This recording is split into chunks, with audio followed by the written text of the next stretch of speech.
मध्य प्रदेश में करारी हार के बाद कांग्रेस नेता और पूर्व मुख्यमंत्री कमलनाथ ने शिवराज सिंह चौहान से मुलाकात की, उन्हें बधाई भी दी और इस दौरान उनके साथ उनके सांसद बेटे नकुलनाथ भी मौजूद थे, जिन्होंने फूलों का गुलदस्ता देकर शिवराज सिंह चौहान का अभिवादन किया और उन्हें जीत की बधाई दी। इस दौरान शिवराज सिंह ने भी उनका स्वागत करते हुए गुलदस्ता भेंट किया और बड़े आदर के साथ वो दोनों को अपने साथ अंदर ले गए।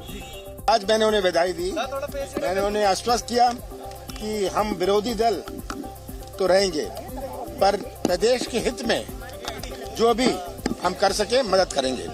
इस बीच कांग्रेस ने अपनी हार स्वीकार करते हुए जनादेश के सम्मान की बात कही, साथ ही विरोधी दल के नाते अपने कर्तव्य निभाने का भरोसा भी दिया। मध्य प्रदेश के मतदाताओं का फैसला स्वीकार करते हैं। आज विरोधी दल के नाते और आगे भी जो हमारा कर्तव्य है, हम उस कर्तव्य पर डटे रहेंगे। कमलनाथ ने विधायकों के साथ बैठकर हार की समीक्षा करने की बात भी कही। बीजेपी ने छत्तीसगढ़ में भी मुख्यमंत्री पद के लिए उम्मीदवार घोषित करने की बजाय प्रधानमंत्री नरेंद्र मोदी का चेहरा आगे कर चुनाव लड़ा था और इसीलिए वहां भी मुख्यमंत्री पद के नाम पर अभी तक सस्पेंस बना हुआ है। ऐसे में सवाल ये है कि बीजेपी पूर्व मुख्यमंत्री डॉक्टर रमन सिंह पर दोबारा भरोसा जताएगी या किसी नए नेता पर दांव लगाएगी। इस सवाल का जवाब तलाशने के लिए छत्तीसगढ़ के चुनाव प्रभारी ओम माथुर और मनसुख मांडविया छत्तीसगढ़ पहुंचे। वहां उन्होंने विधायकों से मुलाकात भी की, लेकिन सुबह 11 बजे होने वाली विधायक दल की बैठक स्थगित कर दी गयी। सीएम के में कई नामों की चर्चा चल रही है सर, क्या जो है चर्चा चलनी चाहिए? आपके भी नाम की चर्चा चल रही है, मैंने सुना अभी। ओम माथुर और मांडविया ने विधायकों से बात कर उनके मन को टटोला, हालांकि वो इससे इनकार कर रहे हैं। सर आज विधायकों से कुछ बातचीत हुई है, कुछ उनसे बात की, सबको कहा मिठाई खिलाई है, सबको कहा क्षेत्र में जाके धन्यवाद।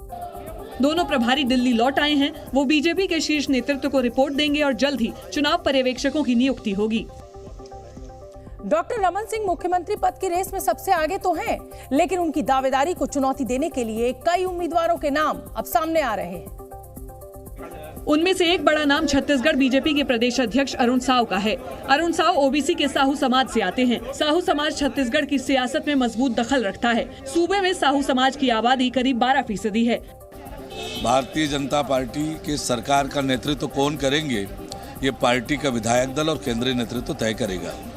अरुण साव के अलावा कलेक्टर से राजनेता बने ओपी चौधरी का नाम भी सीएम बनने की रेस में शामिल है। राजगढ़ में एक चुनावी सभा में अमित शाह ने लोगों से कहा था कि आप ओपी चौधरी को जिता दीजिए, मैं इनको बड़ा आदमी बना दूंगा।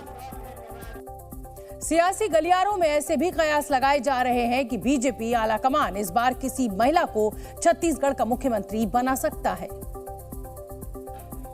और अटकलों के बाजार में सबसे बड़ा नाम रेणुका सिंह का आ रहा है। रेणुका सिंह केंद्रीय मंत्री हैं। उन्होंने भरतपुर सोनहत सीट से विधानसभा चुनाव जीता है। रेणुका सिंह केंद्रीय नेतृत्व की करीबी नेता मानी जाती हैं। वोटिंग से कुछ घंटों पहले पीएम मोदी से उन्होंने मुलाकात की थी। पीएम मोदी और रेणुका सिंह की मुलाकात के बाद से ही कयास लगाए जा रहे हैं कि रेणुका सिंह भी प्रदेश की अगली सीएम हो सकती हैं। नहीं, हमारे यहाँ पार्टी में सीधा सीधा एक प्रक्रिया है जिसको हम लोग अपनाते हैं। मुख्यमंत्री का कोई ऐसा दावेदार नहीं है, ना कोई दावा पेश करता। विधायक दल की बैठक होगी, उसमें निर्णय हो जाएगा। एक चौंकाने वाला नाम राज्यसभा सांसद सरोज पांडे का भी हो सकता है। सरोज पांडे ने विधानसभा चुनाव नहीं लड़ा है, लेकिन फिर भी सीएम की रेस में उनका नाम शामिल है। उन्हें केंद्रीय नेतृत्व का विश्वसनीय माना जाता है। चर्चा है कि बीजेपी किसी आदिवासी महिला को सीएम बनाने का दांव चल सकती है। ऐसे में छत्तीसगढ़ में बड़ा आदिवासी चेहरा लता उसेंडी भी सीएम पद की रेस में है। 4 राज्यों के विधानसभा चुनावों में बीजेपी ने 19 सांसदों को चुनावी अखाड़े में उतारा था, जिसमें से कुछ मंत्री भी हैं। इनमें कई तो जीत गए, लेकिन कुछ को हार का सामना करना पड़ा। बीजेपी ने जिन सांसदों को मैदान में उतारा, उनमें राजस्थान में 7 सांसद चुनावी मैदान में उतरे, तो मध्य प्रदेश में भी पार्टी ने 7 सांसदों को विधानसभा का चुनाव लड़वाया। वहीं छत्तीसगढ़ में 4 सांसदों को बीजेपी ने विधानसभा चुनाव लड़ने के लिए टिकट थमा दिया। राजस्थान में राज्यवर्धन सिंह राठौड़, दिया कुमारी, महंत बालकनाथ और किरोड़ीलाल मीणा तो चुनाव जीत गए, लेकिन भागीरथ चौधरी, देवजी पटेल और नरेंद्र कुमार को हार का सामना करना पड़ा। मध्य प्रदेश में केंद्रीय मंत्री नरेंद्र सिंह तोमर और प्रहलाद पटेल ने भी आसानी से अपनी जीत दर्ज की, जबकि चुनाव लड़ने वाले सांसदों में फग्गन सिंह कुलस्ते और गणेश सिंह को हार का सामना करना पड़ा। छत्तीसगढ़ में दुर्ग से सांसद विजय बघेल को अपने चाचा भूपेश बघेल के खिलाफ पाटन में हार का सामना करना पड़ा। तो वहीं तेलंगाना में बीजेपी ने राज्य अध्यक्ष बंदी संजय कुमार को मैदान में उतारा था, लेकिन उन्हें हार का सामना करना पड़ा। बीजेपी नेता कैलाश विजयवर्गीय ने कांग्रेस पर देश का अपमान करने का आरोप लगाया। बीजेपी नेता कैलाश विजयवर्गीय ने कहा कि कांग्रेस मोदी का अपमान करते करते देश का अपमान करने लगी है। उन्होंने कहा कि कांग्रेस पार्टी परिपक्व नहीं है। कांग्रेस जिस तरीके से उस दिशा में जा रही है और कभी कभी तो मोदी जी का विरोध करते करते देश का विरोध करने लगती है। राजस्थान में बीजेपी को मिली प्रचंड जीत के बाद जयपुर में वसुंधरा राजे के आवास पर हलचल देखने को मिली। बीजेपी के तमाम विधायक उन्हें बधाई देने पहुंचे। छत्तीसगढ़ की साजा विधानसभा सीट पर बड़ा उलटफेर हुआ। 7 बार के विधायक और भूपेश सरकार में मंत्री रहे रविंद्र चौबे को बीजेपी के ईश्वर साहू ने हरा दिया। ईश्वर साहू का बेटा मॉब लिंचिंग का शिकार हुआ था। दिल्ली में शीतकालीन सत्र से पहले मल्लिकार्जुन खड़गे के कार्यालय में विपक्ष की बैठक हुई। इस बैठक में दोनों सदनों के भीतर सरकार को घेरने की रणनीति पर चर्चा हुई।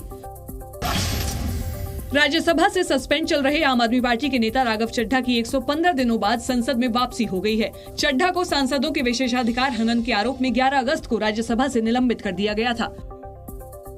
संसद का शीतकालीन सत्र शुरू हुआ तो इस पर एक दिन पहले 4 राज्यों के नतीजों की धमक साफ साफ सुनाई पड़ी, खासकर तब जब प्रधानमंत्री नरेंद्र मोदी लोकसभा की कार्यवाही में हिस्सा लेने पहुंचे। सदन में प्रधानमंत्री मोदी के पहुंचते ही 3 राज्यों में बीजेपी की धमाकेदार जीत से उत्साहित एनडीए के सांसदों ने नारेबाजी से उनका जोरदार स्वागत किया।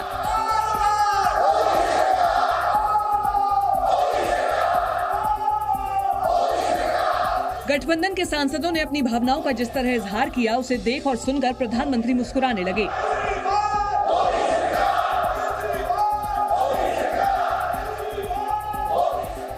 इस दौरान वो पहली पंक्ति में साथ बैठे रक्षा मंत्री राजनाथ सिंह से बातचीत करते दिखे। इससे पहले प्रधानमंत्री जब सदन की कार्यवाही में हिस्सा लेने पहुंचे तो उन्होंने मीडिया से बातचीत की। प्रधानमंत्री मोदी ने एक दिन पहले विधानसभा चुनावों के नतीजों को उत्साह बढ़ाने वाला बताया और मीडिया के जरिए विपक्ष को हार का गुस्सा छोड़ सकारात्मक राजनीति करने की नसीहत दी। इस सत्र में पराजय का गुस्सा निकालने की योजना बनाने के बजाय इस पराजय में से सीख करके पिछले 9 साल से चलाई गई नकारात्मकता की प्रवृत्ति को छोड़ करके इस सत्र में अगर सकारात्मकता के साथ आगे बढ़ेंगे तो देश उनके तरफ देखने का दृष्टिकोण बदलेगा, उनके लिए एक नया द्वार खुल सकता है। प्रधानमंत्री ने विपक्ष से देश हित में लोकतंत्र के मंदिर को नकारात्मक राजनीति का मंच नहीं बनाने की अपील की और लोकतंत्र की भलाई के लिए सक्षम और समर्थ विपक्ष की जरूरत बताई। 5 राज्यों के चुनाव नतीजों से कांग्रेस सहित विपक्ष के तमाम दलों ने बड़ी बड़ी उम्मीदें लगा रखी थी। विपक्ष ने चुनाव नतीजों में कांग्रेस से जिस तूफान की उम्मीद लगा रखी थी, उत्तर भारत में मोदी नाम के तूफान में वही कांग्रेस उड़ गई। ऐसा हुआ तो कांग्रेस के खेमे में हताशा दिखी और लोकसभा की कार्यवाही में हिस्सा लेने पहुंची पार्टी की सबसे बड़ी नेता सोनिया गांधी तक जी न्यूज के सवालों से बचती दिखी। 3 राज्यों के चुनाव में कांग्रेस की हार हुई, क्या कहना चाहेंगे आप? Thank you. सोनिया जी, कोई प्रतिक्रिया? सवालों को नजरअंदाज करने का जो तरीका सोनिया गांधी ने अपनाया, कुछ वही एनसीपी के दिग्गज शरद पवार का रहा। शरद जी, 3 राज्यों में कांग्रेस की हार हुई है, क्या कहना चाहेंगे? इंडिया गठबंधन का भविष्य क्या सही है अभी?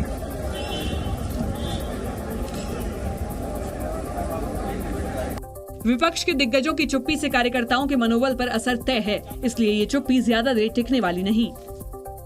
कार्यकर्ताओं का मनोबल बनाए रखने के लिए विपक्ष के कई नेताओं के बयान आने भी लगे।